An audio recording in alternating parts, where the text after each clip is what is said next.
रसिक श्रोत्यांना राजा पुजारीचा नमस्कार.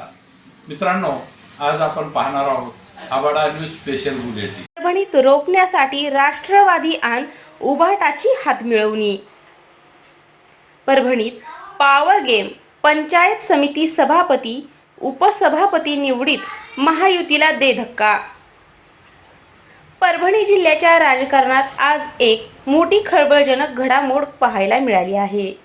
परभणीत पंचायत समितीच्या सभापती आणि उपसभापती निवडीत सत्ताधारी महायुतीला घरचा आहेर मिळाला असून राष्ट्रवादी काँग्रेसने अजित पवार गट, भाजप आणि शिंदे सेनेला चकवा देत चक्क महाविकास आघाडीशी घरोबा केला आहे.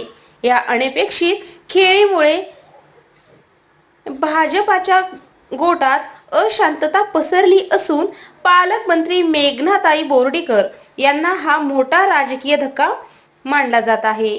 एकूण 20 जागा असलेल्या या पंचायत समितीत बहुमतासाठी 11चा आकडा आवश्यक होता.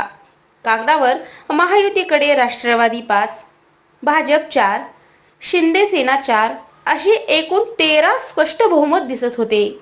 मात्र पडद्यामागे सूत्रे वेगळीच फिरली.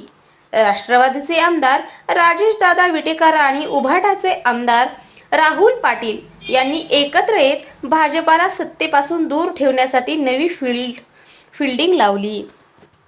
सत्तेचे नवे समीकरण असे घडले: राष्ट्रवादी 5, काँग्रेस 4, उभाटा 2 आणि अपक्ष 1 अशा 12 जणांची जुळवाजुळव करण्यात आली.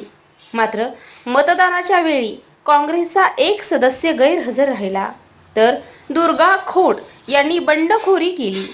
खोंड यांना भाजप आणि शिंदे सेनेने पाठिंबा दिला, मात्र त्यांना केवळ 9 मतांवर समाधान मानावे लागले. हात वर करून झालेल्या मतदानात सभापतींसाठी राष्ट्रवादीचे रवी चव्हाण आणि उपसभापतीसाठी उभाटाचे विवेक रसाळ यांनी प्रत्येकी 10 मते मिळवली. काँग्रेसचे पंचायत समितीस 4 सदस्य निवडून आले आहेत. त्यापैकी एक गैरहजर राहिला, तर एकाने बंडखोरी करत सभापती पदासाठी उमेदवारी दाखल केली. एक सदस्य गैरहजर राहिल्याने संख्याबळ 1 ने कमी होऊन 19 झाले, तर बहुमताचा आकडा हा 10 वर आला होता. विटेकर पाटील जोडीचा करिश्मा. शिंदे सेनेच्या पूजा भालेराव यांनी अर्ज मागे घेतल्याने लढत चुरशी झाली होती. महायुतीत असूनही राष्ट्रवादीने भाजपला डावलून उभाटाशी हात मिळवली केल्याने राजकीय वर्तुळात चर्चेला उधाण आले. आमदार राजेशदादा विटेकर यांनी अत्यंत खुबीने आपल्या 5 सदस्यांची ताकद मवियाच्या पारड्यात टाकली, ज्यामुळे भाजप सत्तेचे स्वप्न भंगले. राज्यात युती असली तरी परभणीत मात्र मैत्रीपूर्ण लढतीपेक्षा मैत्रीपूर्ण दगाफटका जास्त चर्चेत राहिला. भाजपला सत्तेबाहेर ठेवण्यासाठी राष्ट्रवादीने मारलेली ही पलटी आगामी निवडणुकीच्या दृष्टीने जिल्ह्याच्या राजकारणात मोठी उलटापालट संकेत देणारी आहे. प्रकारचं वातावरण पंचायत समितीने निर्माण करण्यात आलं होतं, पण आज आमच्या सभापती आणि उपसभापती दोघांची निवड झालेली आहे. दोघं तरुण तडफदार असे युवक आहेत आणि भविष्यामध्ये अतिशय चांगलं काम या पंचायत समितीचं करून दाखवण्यामध्ये दोघे समर्थ आहेत. राष्ट्रवादी अजित पवार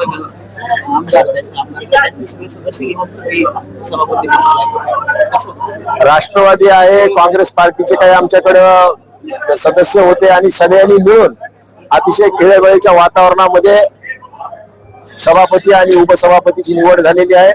2.5 वर्ष सभापती आणि उपसभापती 1.25 वर्ष अशा प्रकारचा आम्ही यामध्ये अंतर्गत या सगळ्या वाटाघाटी करून आज सभापती आणि उपसभापती आमचा झाल्या. पंचायत समितीमध्ये जे वेगळं समीकरण जमून आलं, राष्ट्रवादी अजित पवार गट, उभाटा, काँग्रेस, हे जिल्हा परिषदला सुद्धा दिसतं. निश्चित आमचे प्रयत्न राहतील. शेवटी आमचा पक्ष सत्तेत यावं ही आमची इच्छा असते. म्हणून महानगरपालिका असेल, पंचायत समिती असेल, जिल्हा परिषद असेल, जास्तीत जास्त आमच्या कार्यकर्त्यांना संधी कशी उपलब्ध होईल यासाठी आम्ही प्रयत्न करतो. होतो ना, भविष्य जसं महानगरपालिकेमध्ये यश प्राप्त झालं तसंच या पंचायत समितीवर याआधी सुद्धा आमच्याच पक्षाचा सभापती आणि उपसभापती होता. आता सुद्धा सभापती आणि उपसभापती ते आमच्या विचाराचे झालेले आहेत आणि भविष्यामध्ये सुद्धा अजून ज्या काही स्थानिक स्वराज्य संस्था असतील त्या आमच्या पक्षाच्या कार्यकर्त्यांना कशा प्रकारे तिथं समाविष्ट करण्यात येईल, कशा प्रकारे त्यांना न्याय मिळावा यासाठी आम्ही तन मन धनानं सर्व कार्यकर्त्याच्या पाठीशी ठामपणे उभा आहोत.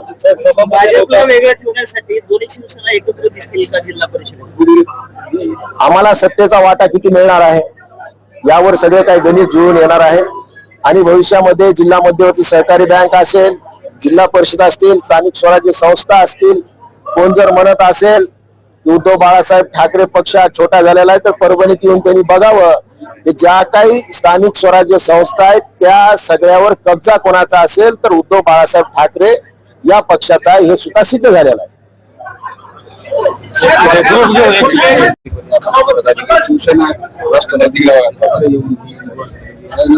काय आनंद, काय प्रतिक्रिया? नक्कीच मला आनंद आहे की माझ्यासारख्या सर्वसामान्य कार्यकर्त्याला आज कुठेतरी काम करण्याची संधी मिळते. हे सर्व काही आमदार राजेशदादा विटेकर साहेब यांनी जी तडजोड केली त्यामध्ये राहुल पाटील आमदार साहेब असतील, खासदार साहेबांचा सपोर्ट सहकार्य असेल, पुन्हा आमचे काँग्रेसचे जेवढे आमची नेते मंडळी, आमची जी कंपनी त्यांचं सहकार्य, संग्राम भैया असतील, बाबासाहेब असतील, आमचे रुपेश भैया असतील, यांनी सर्वांनी जी तडजोड केली आणि माझ्या पूर्ण सहकारी सन्माननीय सदस्य यांच्या सहकार्यानं मी आज या ठिकाणी आहे. मला आनंद आहे. तरुण एक नेतृत्व म्हणून संधी घेतलेली आहे आपल्याला पक्षाने दिलेली जबाबदारी आहे, बऱ्याचशा आव्हान आहेत समोर आपल्या, कशा पद्धतीने काम करायचं?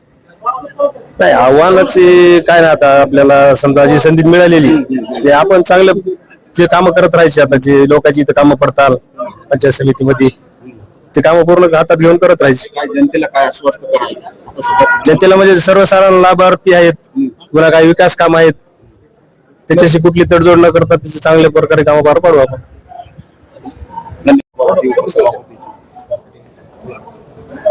मागच्या विधानसभेपासून या परभणी जिल्ह्यामध्ये विशेषतः पाथरी विधानसभेमध्ये एक विकासाचं पर्व घेऊन पाथरी विधानसभेचे लाडके आमदार राजेशदादा विटेकर यांच्या नेतृत्वाखाली आणि आमदार राहुलजी पाटील यांच्या सपोर्टनं आज हे जे परभणी पंचायत समितीमध्ये राष्ट्रवादी काँग्रेसचे सभापतीपदी रवी चव्हाण हे बसलेले आहेत आणि उपसभापतीपदी विभाटाचे रसाळ हे या ठिकाणी विराजमान झालेले आहेत.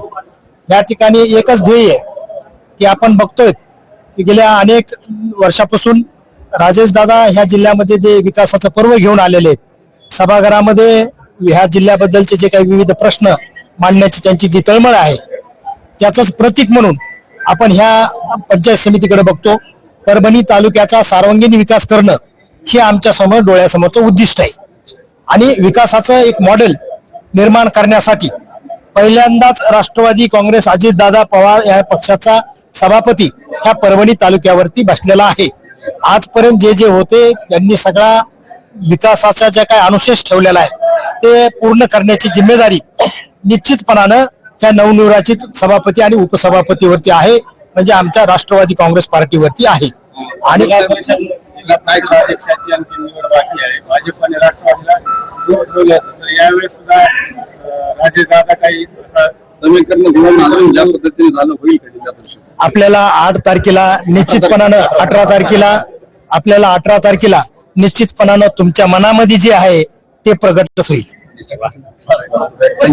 मित्रांनो, तत्पूर्वी आपलं आवडतं हबाडा न्यूज चॅनल सबस्क्राईब केलं नसलं तर सबस्क्राईब करा आणि लाईक करा. बेल आयकॉन दाबून आपली पसंती कळवा.